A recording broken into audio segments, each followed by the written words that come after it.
America is reeling from the shocking assassination of conservative activist Charlie Kirk. This wasn't just a tragedy, it's become a flashpoint in the nation's political and cultural divide. Was this a lone attack, or a symptom of something deeper happening in America? Today, we're breaking down everything you need to know: what happened, who's involved, and why this story is sending shockwaves through the country. On September 10, 2025, Charlie Kirk was speaking at Utah Valley University in Orem, Utah, as part of his American Comeback Tour. Roughly 20 minutes into his speech, an assailant opened fire, striking Kirk in the neck in front of a packed audience of nearly 3,000 people. He was rushed to Timpanogos Regional Hospital, but despite emergency surgery, he was pronounced dead later that evening.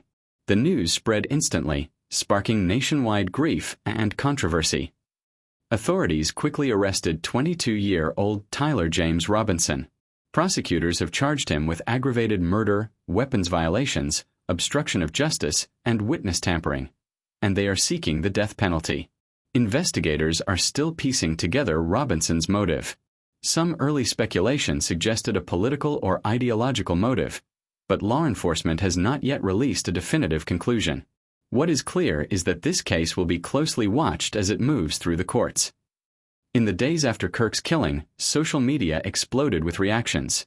Some mournful, some mocking, and some outright celebratory. Employers have fired or suspended individuals for offensive posts, sparking a national debate. Where is the line between free speech and crossing a moral boundary?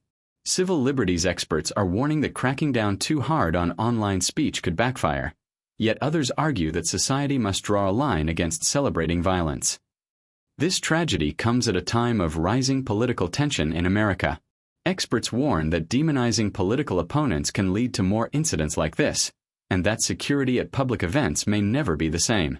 Some commentators are calling Kirk a martyr for free speech, while others worry that this moment could escalate calls for censorship, government crackdowns, or even retaliation. Robinson's trial is expected to draw national attention, with prosecutors pushing for the death penalty.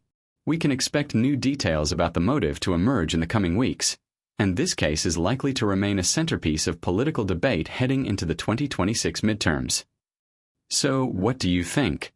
Was this an isolated act, or a symptom of something bigger going on in America? And how should we balance free speech with preventing political violence? Let me know in the comments below. I want to hear your thoughts. Don't forget to like this video, subscribe for updates as the trial unfolds, and share this video to keep the conversation going. Above all, let's remember, disagreement doesn't have to turn into violence. At the conclusion of the hearing for the first case, the court will take a recess and remind all those who are scheduled for the first appearance calendar to log back in 15 minutes after the court has taken a recess. As a general note, no electronic usage is allowed unless pre-approved.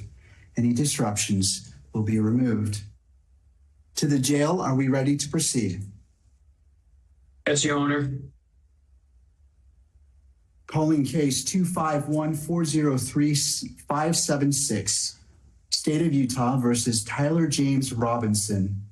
Could you state your name? Tyler James Robinson. Thank you for being here, Mr. Robinson. I'm Judge Graff. Mr. Skortis.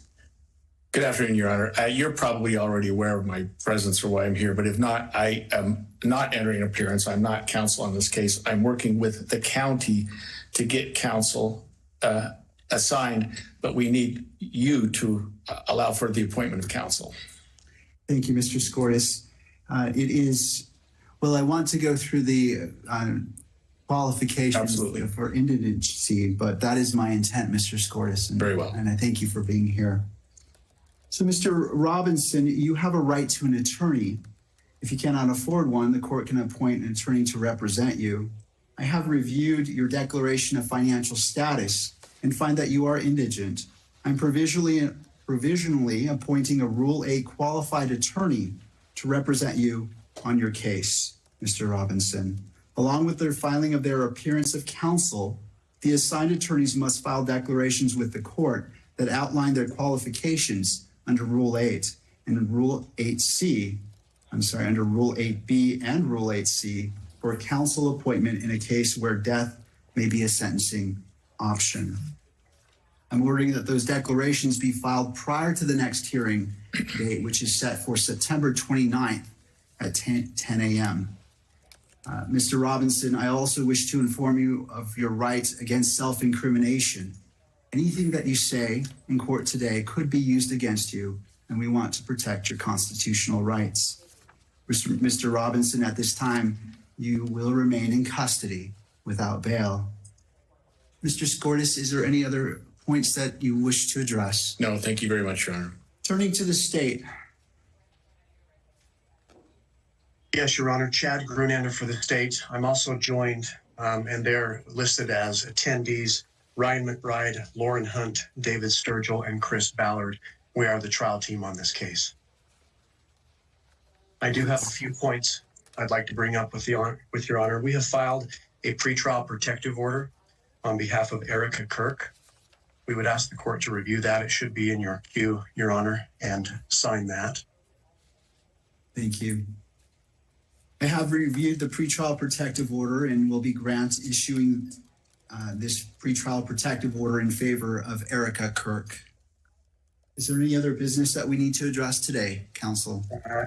Just for the court's information, we did file just recently, within the last few minutes, a notice of intent to seek the death penalty that was filed by Utah County Attorney Jeff Gray. So that should be in the court's file. Lastly, I would just indicate to the court and to, at this point, Mr. Robinson, that we are prepared to collect all of the discovery in this matter and get that turned over to the defense as soon as possible.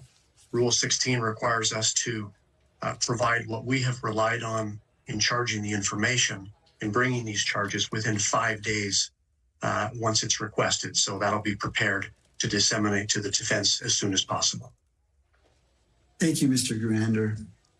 Mr. Robinson, and what I also want to do is you have the right to have the charges read that you stand charged of, and I wish to read those to you at this time.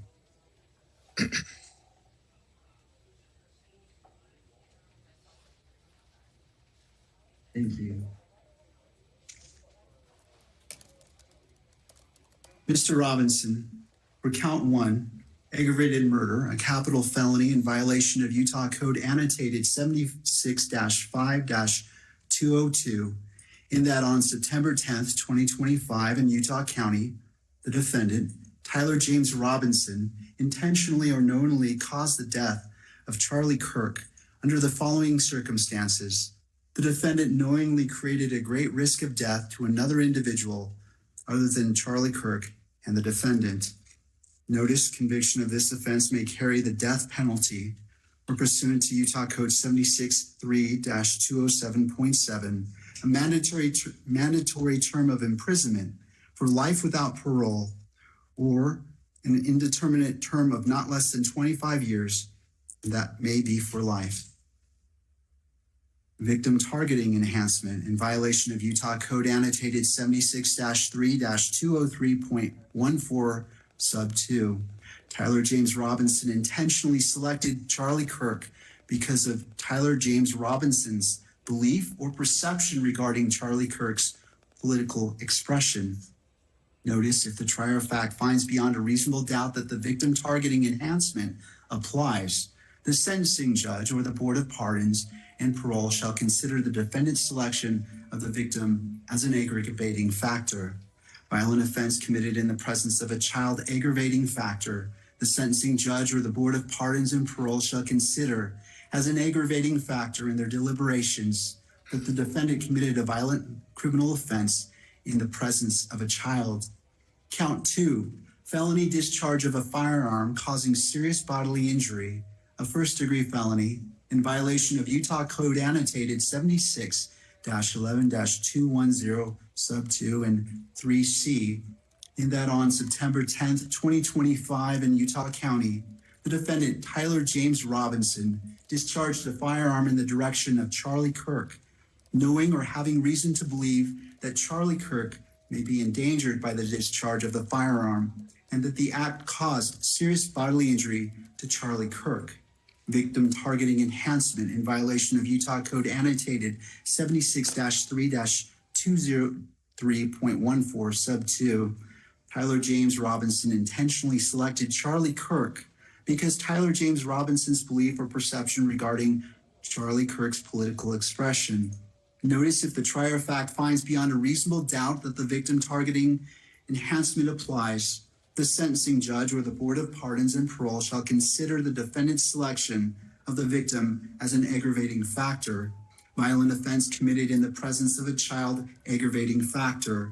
The sentencing judge or the Board of Pardons and Parole shall consider an aggravating factor in their deliberations that the defendant committed a violent offense in the presence of a child. Count 3, obstruction of justice, a second-degree felony in violation of Utah Code Annotated 76-8-306 sub 2, in that on September 10th, 2025 in Utah County, the defendant Tyler James Robinson, with intent to hinder, delay, or prevent the investigation, apprehension, prosecution, conviction, or pursuant to any person regarding conduct that constitutes a criminal offense, conceal or remove the firearm used to shoot Charlie Kirk, and the conduct that constitutes an offense would be a capital felony or a first-degree felony.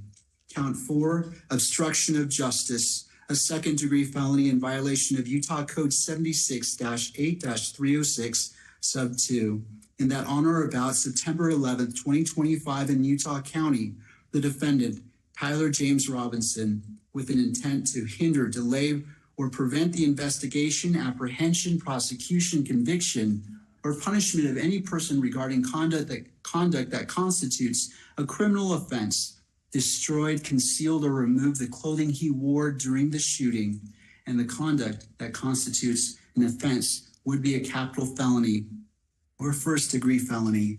Count 5, tampering with a witness, a third-degree felony in violation of Utah Code Annotated 76-8-508, in that on or about September 10th, 2025 in Utah County, the defendant, Tyler James Robinson, believed that an official proceeding or investigation was pending or about to be instituted or intended to prevent an official proceeding or investigation, and attempted to induce or otherwise cause his roommate to withhold testimony, information, a document, or an item to wit, directing